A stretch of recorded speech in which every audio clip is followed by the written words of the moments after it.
Hello, and thank you for joining me here on this episode of The Corner Office. This is Season 2, Episode 5. And today, my special guest is Bill Johnson. Bill is the Manager of Global Product Management at IHG Global Hotel and Owner Solutions over at InterContinental Hotel Group, otherwise known as IHG. In this episode, we caught up with Bill during his recent stay to Prince Edward Island, which is a province up here in Canada, just north of Nova Scotia and Halifax by about 3 hours. It's a great spot. It's the birthplace of Confederation and the home of Anna Green Gables. It has beautiful shores, as you can see in the image behind me, and it's also got known for its red earth. So please sit back, relax, and enjoy the show.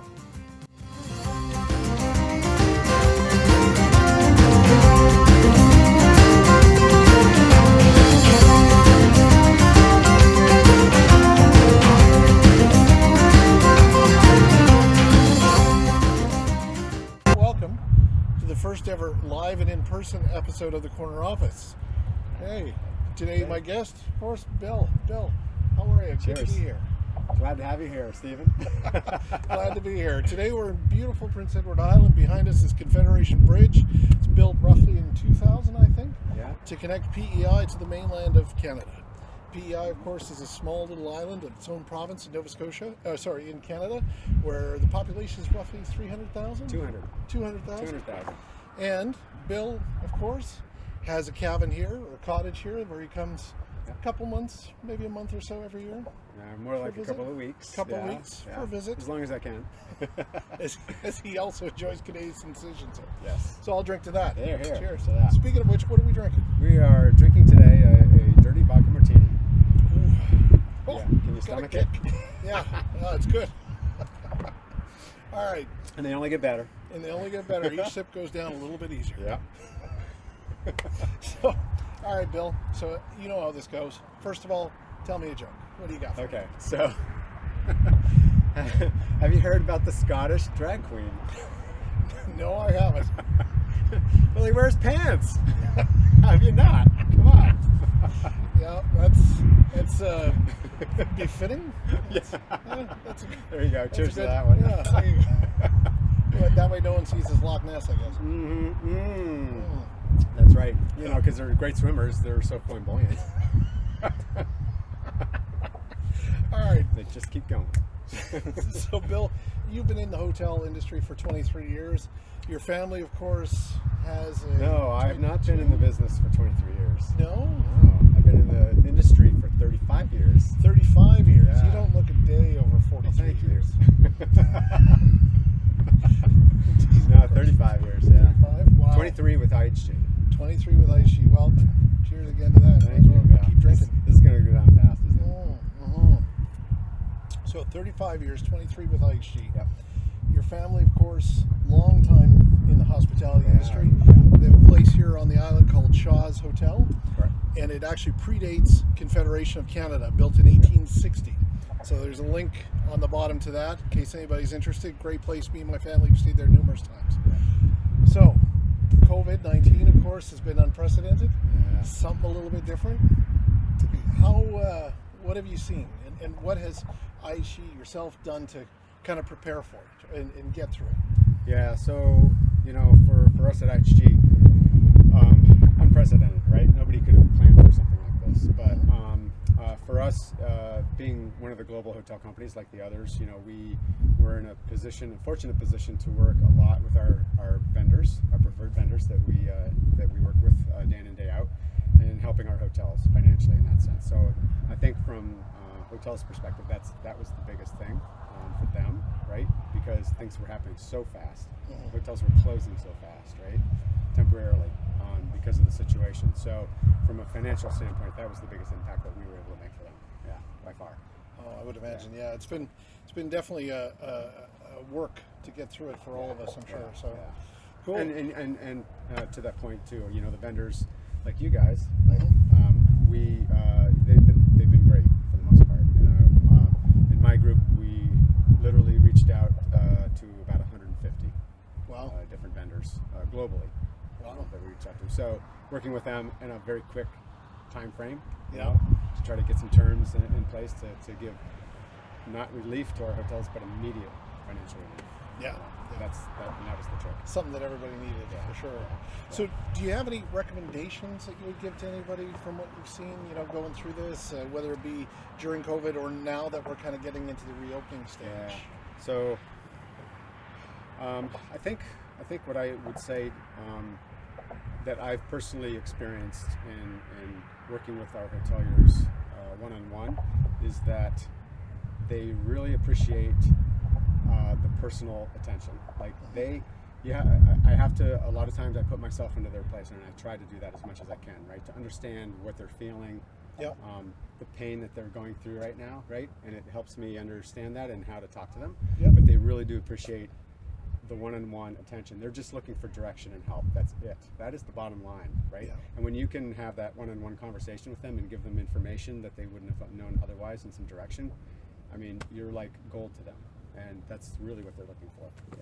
It's been the biggest help. Yeah, and I mean, of course, like you said, 35 years in the hospitality industry, you're able to draw on that, on your own experience at the front desk or whichever to help operations, guide them through. Yeah, for sure. But the owners are very, very appreciative of that. When you talk to them on that level, they really feel like they are your one person.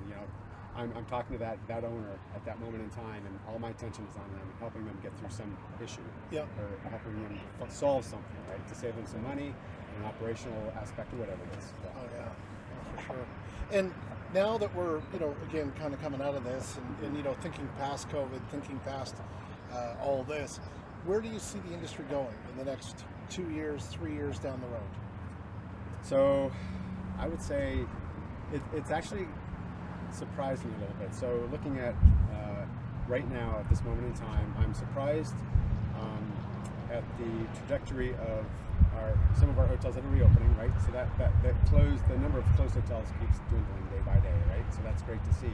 But what's surprising to me right now is that I'm literally seeing and talking to owners that are spending more money than they have to for a product or service because they want to be prepared for those, that eventual comeback, right, in our industry. And, but having said that, I've seen the opposite end, right, as well. There's still a lot of hotels that are hurting. So, 3 months ago, everybody was hurting. Now, it's people are hurting, hotels are hurting, and then you have hotels that have the money that see the value to spend that extra dollar what have you, on a service because they want to be prepared for that comeback, right? And I've noticed that differ based on their market. Really. Well, really, it's don't step over. What is it? Don't step over the dollars to pick up the pennies. Right. That's right. Exactly. Yeah. But that has been a surprise to me actually. I didn't expect to see that now at this point in time. So that's encouraging to see actually. I'm glad that I'm seeing that. It's not on a massive scale by any stretch, but I didn't expect to see that. So. Knowing that there are some owners out there that are in that position, it changes my messaging and my mindset a little bit to understand this. Okay, when I'm talking to an owner one-on-one, I can't take the assumption that they're pinching every dollar that they can, right? Because that's not always the situation now. Because I'm starting to see that loosen up a bit. They see the value in the investment, especially retrofitting their HSIA or their cable circuits or anything like that they have. Absolutely. Something to draw those people back in when they come. That's been surprising, but I'm glad to see it. Good. Well, Bill, it's always been a pleasure, of course. Always. You and I have been friends. I think you were the first hospitality client I ever met back in 2007. Something like that. Back in, what was it, year 30 of your 35? No, something like that. Right. But anyhow, it's great being here on the island, of course, in PEI. If you ever get a chance, it's, visit PEI.org, I think, or just PrinceEdwardIsland.org. I'll put the link in the comments. Definitely a great place to come see. It's beautiful here. Yeah. Gorgeous place to be. Bill comes every year. Loves every year.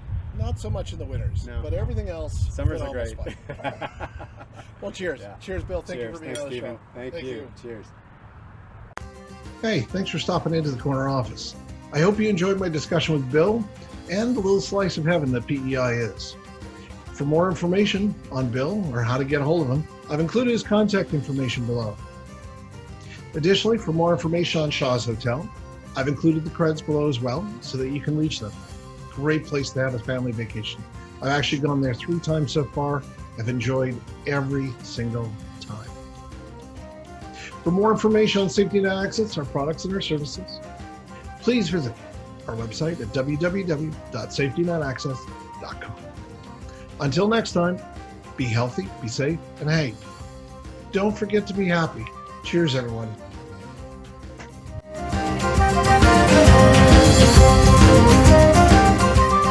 All right, Bill, so here we are at Shaw's Hotel and Cottages. Tell us a little bit about it. Yeah, so Shaw's Hotel and Cottages is here on Prince Edward Island, and it's been part of my family. It's the oldest family-run hotel in all of Canada, established in 1860. Which predates Confederation by this many years in the corner. I have no idea. Yeah, but it's a beautiful spot here in the North Shore of the island, and they've got 15 original hotel rooms upstairs in the original building that's behind us, and then over here in the water we've got 25 cottages along the shore there. It's just a magical, beautiful, beautiful place. One of my favorites on the island for sure. And when was the farm established? I think it was back, yeah, so they opened the hotel in 1860 and it was on the original family farm. I believe it was 1797. Very cool. Yeah. Very cool. Lots of history. Yeah, for sure. All right, anything else you want to tell us about it? Nothing I can think of, but yeah. Nothing you can think of? No. You've stayed here many times? I've stayed here many times. Tipped a Martini back once or twice? Or 3 times. Or 3 times? We just enjoyed a concert here last night as well. Yeah, yeah, so, live show. Live show. And this is Robbie Shaw here as well, the owner. Hi, yep. How are you doing? Good. Come on, Robbie. Yeah, you should see the size of their bar bill last night. Good for business.